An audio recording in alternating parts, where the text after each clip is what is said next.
तो जय श्री राम भारत, एक नए दिन के साथ एक नए ब्लॉग। आज मैं सुबह सुबह तो नहीं उठा, अभी शाम के 3:30 बज रहे हैं और हमको जिम जाना है, इसलिए मैं जल्दी से जिम के लिए रेडी हो जाता हूँ। बात ऐसी थी दोस्तों कि आज मैं और लंबू कॉलेज नहीं गए हैं, इसीलिए आज हम लोग दिन भर बैठ के पबजी खेलें, खाना खाएं और दिन भर बस आराम ही किए। और अब जिम जाने का टाइम हो गया, जिम से तो आराम नहीं कर सकते। लंबू आ चुका था, लंबू के साथ हम लोग निकल जाते हैं जिम। और कल का मैंने आप लोग को कहा था कि मैं जिम की सारी डिटेल्स बताऊँगा, तो सुनिए।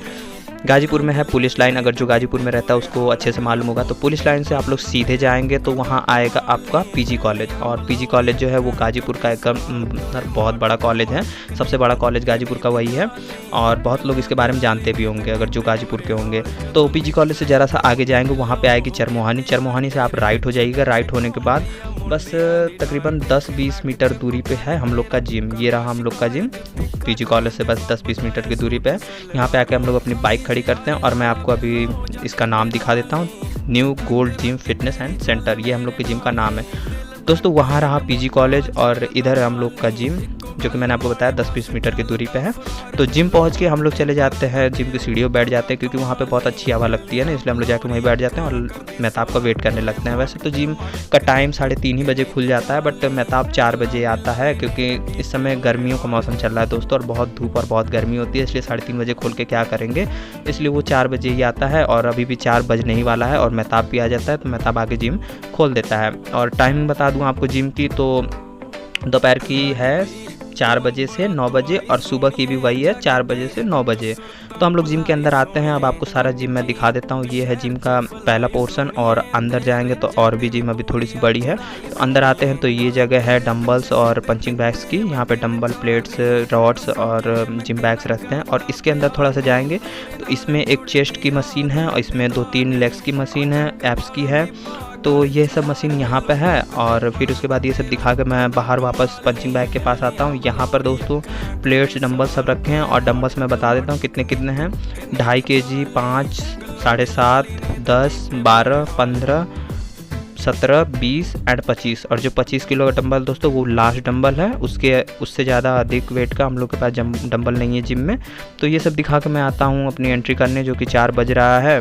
तो एंट्री मैं कर देता हूँ 4 बजे की, क्योंकि जिम 4 बजे नहीं 4 बजे से पहले ही खुला है, तभी तो अभी 4 बज रहा है ना।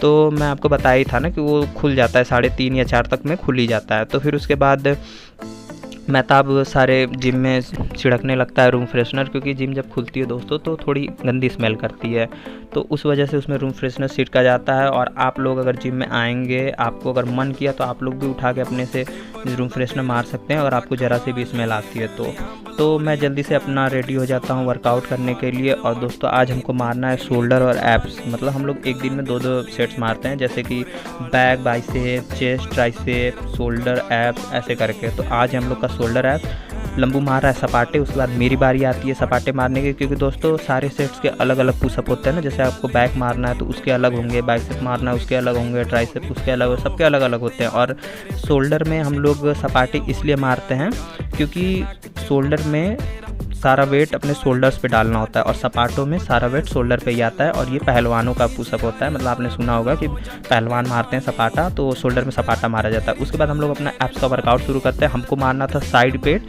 मतलब आप लोग को लगता होगा कि पेट सिर्फ एक ही होता है, बट नहीं, ये देखिए अपर, लोअर और एक साइड वाला होता है ऑब्लिक्यूज। तो हम लोग को मारना था साइड पेट, जो कि हम लोग अपना वर्कआउट मतलब अपना सेट लगाने लगते हैं। और हम लोग को एब्स के 4 सेट लेने हैं और शोल्डर के 5 सेट लेने हैं। तो हम लोग अपना पहला सेट ले लेते हैं। अब मैं सबके नाम तो नहीं बताने जाऊंगा, क्योंकि मुझे भी उतने अच्छे से सबके नाम याद रहते नहीं है। ये देखिए पहले सेट का बता देता हूँ, साइड लेग राइज, तो उतने अच्छे से तो याद रहता नहीं है, इसलिए मेरे को खोजना पड़ेगा। आप लोग को बस अपने एक्सरसाइज जैसी दिखा देता हूँ, आप लोग खोज लीजिएगा खुद से, सॉरी। तो फिर उसके बाद टॉपिक पे आते हैं दूसरा वर्कआउट, मतलब दूसरा तो वो जो हम रॉड लेके हम लोग कर रहे थे ना, वो दूसरा वर्कआउट था, ये तीसरा वर्कआउट है। उसके बाद बारी आती है लटक के मारने की। इसमें मैं और लंबू दोनों लुत्थुड़ हैं, हम दोनों से मराता वराता है नहीं लटक के मारने वाला। तो हम लोग जैसे तैसे इस पर कोशिश कर रहे थे मारने की। उतनी देर में मेहताब आके कहता है कि लाओ मैं तुम लोग को इससे आसान वाला बताता हूँ। और देखो वो बताया क्या है, तो अब बताइए दोस्तों, आप लोग को आसान कौन सा लग रहा है? मुझे तो पहले ही वाला आसान लग रहा था, कमेंट में बताइएगा।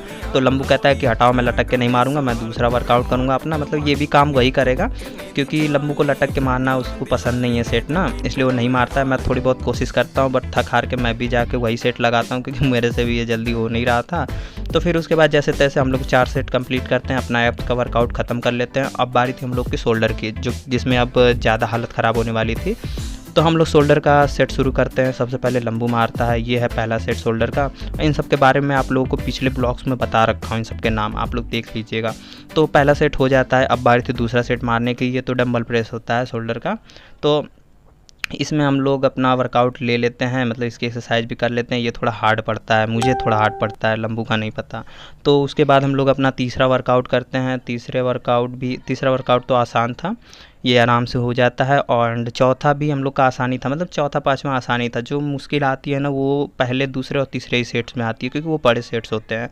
तो हम लोग अपना चौथा सेट भी लगा लेते हैं। चौथे सेट के बाद अब बारी थी पाँचवा सेट लगाने की। ये तो बहुत आसान था, इसको तो हम और लंबू बहुत आराम से लगा लेते हैं। और ये पाँचवा सेट लगाने के बाद हम लोग का जिम फिनिश हो जाता है। हम लोग जाते हैं अब कलाई मारने के लिए, क्योंकि जो भी जिम करता है दोस्तों सुन लो, आप लोग जब भी जिम फिनिश किया करो कलाई ज़रूर मारा करो, क्योंकि इसी से हाथों में ताकत आती है। हाँ, बस बाइसेप के दिन मत मारा करो, क्योंकि बाइसेप के दिन वो अपने आप ट्रेन हो जाता है। तो हम लोग का वर्कआउट ख़त्म हो जाता है। उसके बाद मैं चला आता हूँ अपना एंट्री फिनिश करने के लिए। तो लंबू कर देता है एंट्री फिनिश। और अभी तक मेहताब जिम ही में है, भैया अभी तक आए नहीं हैं। वैसे तो भैया अभी तक आ जाते हैं, 6 बजने वाला है, बट आज शायद भैया को लेट हो गया। तो हम लोग अपना जिम फिनिश करके बाहर आ जाते हैं। और दोस्तों मैं आपको अभी जिम का कार्ड दिखा देता हूँ। और अभी ब्लॉग लंबा हो रहा है दोस्तों, इसलिए मेरे से इस वीडियो में जो भी गलतियाँ हुई हैं कमेंट में ज़रूर बताइएगा, ताकि मैं ठीक कर सकूँ और वीडियो लंबी